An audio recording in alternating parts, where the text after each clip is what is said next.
Subscribe कीजिए we the people को और बेल आइकन को दबाइए लेटेस्ट वीडियो सबसे पहले देखने के लिए।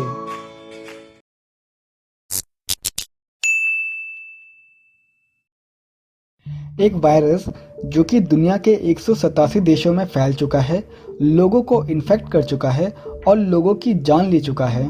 करोड़ों लोग क्वारंटीन में हैं, कई लोग अपनी जॉब गंवा चुके हैं, स्कूल कॉलेजेस बंद पड़े हैं, इकोनॉमिक क्रैश हो चुकी है, लेबर क्लास भूखे मर रहे हैं, मतलब सचमुच में भूखे मर रहे हैं, पूरी दुनिया रुकी हुई है। ऐसे में सबके मन में एक ही सवाल है कि कोरोना की वैक्सीन कब आएगी। तो वैक्सीन को कोरोना की लड़ाई में ब्रह्मास्त्र समझे जाने के पीछे क्या वजह है? जब भी कोई वायरस बॉडी में डिजीज पैदा करता है, तब हमारा इम्यून सिस्टम ही है जो उससे लड़ता है। खांसी, जुखाम, फीवर और इन्फ्लामेशन इसके ही साइन हैं। बट कई बार हमारा इम्यून सिस्टम जब तक डिजीज़ को पहचान कर उसे ख़त्म करने के लिए एंटीबॉडीज़ एक्टिवेट करता है, तब तक वायरस बॉडी को डैमेज कर चुका होता है और बहुत देर हो जाती है। इसलिए वैक्सीन के जरिए उसी वायरस का मेजर वर्जन तैयार किया जाता है या उसका एक हिस्सा दूसरे किसी कमज़ोर वायरस जो कि ह्यूमन बॉडी पर हार्मफुल ना हो के साथ जोड़कर बॉडी में इंजेक्ट कर दिया जाता है, जो लंबे वक्त तक बॉडी में रहता है।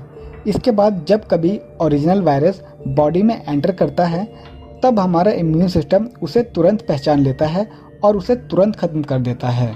दुनिया की पहली वैक्सीन 1796 में बनी थी, जिसे एडवर्ड जेनर ने स्मॉल पॉक्स के खिलाफ बनाया था।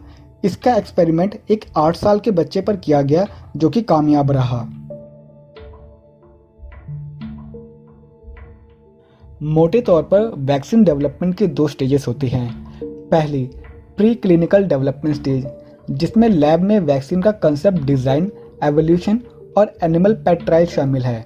दूसरी स्टेज, क्लिनिकल डेवलपमेंट, इसमें वैक्सीन का ह्यूमन पर ट्रायल शुरू करने से लेकर पेटेंट करवाना और सबसे चैलेंजिंग वैक्सीन की मैन्युफैक्चरिंग शामिल है।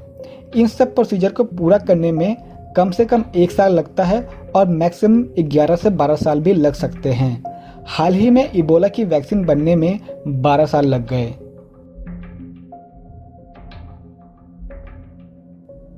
जब चाइना ने फरवरी की शुरुआत में SARS-CoV-2 का जीनोम सीक्वेंस रिलीज़ किया, तब से पूरी दुनिया के साइंटिस्ट ने एकजुट होकर इस पर काम करना शुरू कर दिया।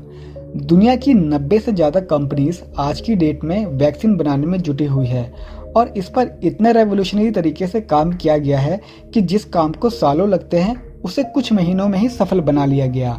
और इनमें से कुछ कंपनीज ह्यूमन ट्रायल्स तक भी पहुंच चुकी है, जिनमें यूएस की मॉडर्ना थेराप्यूटिक्स और इनोवियो फार्मास्यूटिकल्स शामिल है, जिनका दावा है कि इस साल के एंड तक वैक्सीन को मार्केट लेवल पर ले आएगी।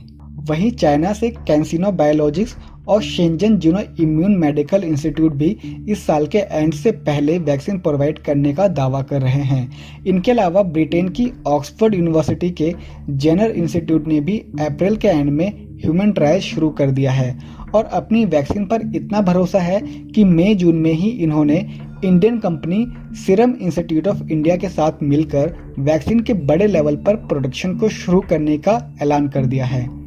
आपको बता दें कि सीरम इंस्टीट्यूट ऑफ इंडिया दुनिया के सबसे बड़े वैक्सीन मैन्युफैक्चरर में से एक है। वर्ल्ड के 65% बच्चों को इनकी कम से कम एक वैक्सीन तो लगती ही है।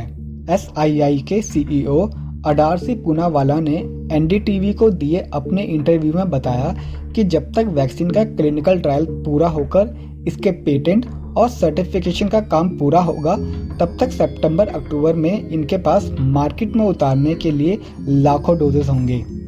पूनावाला के मुताबिक वो वैक्सीन की कीमत लगभग 1000 भारतीय रुपये तक होने का अंदाज़ा बताया, जो दुनिया में किसी और वैक्सीन के मुकाबले सबसे कम होगी। इसी के साथ उन्होंने अपनी स्वदेशी वैक्सीन के बारे में भी बताया, जिसका ह्यूमन ट्रायल मई के मिडल में यानी कि आने वाले कुछ दिनों में शुरू होने की संभावना है। Let me go across to Adar Poonawala. Adar, the work done by the Serum Institute represents some of the most promising but also some of the most challenging efforts at trying to find a cure. The one question that everybody would want to know from you, how soon? What's your answer? Well, I think we need to manage everyone's expectations. People are naturally expecting a cure to come out fast. Traditionally, a vaccine takes 6 to 7 years to develop. But due to the efforts put in by the global regulatory bodies in the US and in India, we should be able to get a vaccine out within 2 years. We at the moment are going through animal studies in mice and primates in the United States as we speak.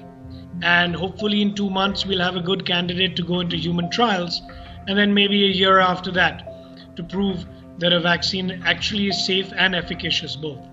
And the cost of this vaccine would be competitive. This wouldn't be a situation like HIV in the early days when there were cures which were coming about, but medication which was so expensive that it was outpriced. This would not be the situation in this case. No, certainly not. I think if SII is able to produce this vaccine for about $7 to $10 or even less once the volumes ramp up, it's going to be a very ethically priced product as long as it's coming out from an Indian vaccine manufacturer. I can't comment on what the French and the United States companies will be able to price it at. Their vaccines are traditionally sold at $50, $100 also, but I'm sure they'll also make an exception for COVID-19 being a global epidemic and make it affordable. SII corona vaccine के 3 project पर काम कर रही है, जिसमें Oxford के अलावा US based Codagenix और तीसरा इनकी अपनी BCG वैक्सीन है। अभी हाल ही में इजराइल की डिफेंस मिनिस्ट्री ने ट्वीट किया कि उन्होंने कोविड-19 के इलाज के लिए मोनोक्लोनल एंटीबॉडीज तैयार कर ली है।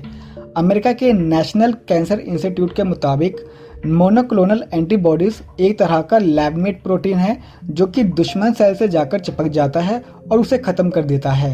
ये एंटीबॉडीज वैक्सीन से अलग कोविड-19 का इलाज है जो कोविड-19 से इन्फेक्टेड होने के बाद पेशेंट को ठीक कर सकता है।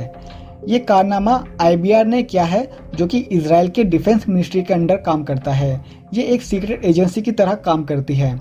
अमेरिकी खुफिया एजेंसीज के मुताबिक IBR जैविक हथियार बनाने का काम करती है, पर इसके सबूत अभी तक नहीं मिले हैं। डिफेंस मिनिस्ट्री के दावे के मुताबिक वो अभी पेटेंट के प्रोसेस में है और जल्द ही इसके बड़े लेवल पर मैन्युफैक्चरिंग के लिए इंटरनेशनल कंपनी से रिसर्च की इंफॉर्मेशन को शेयर करेंगे।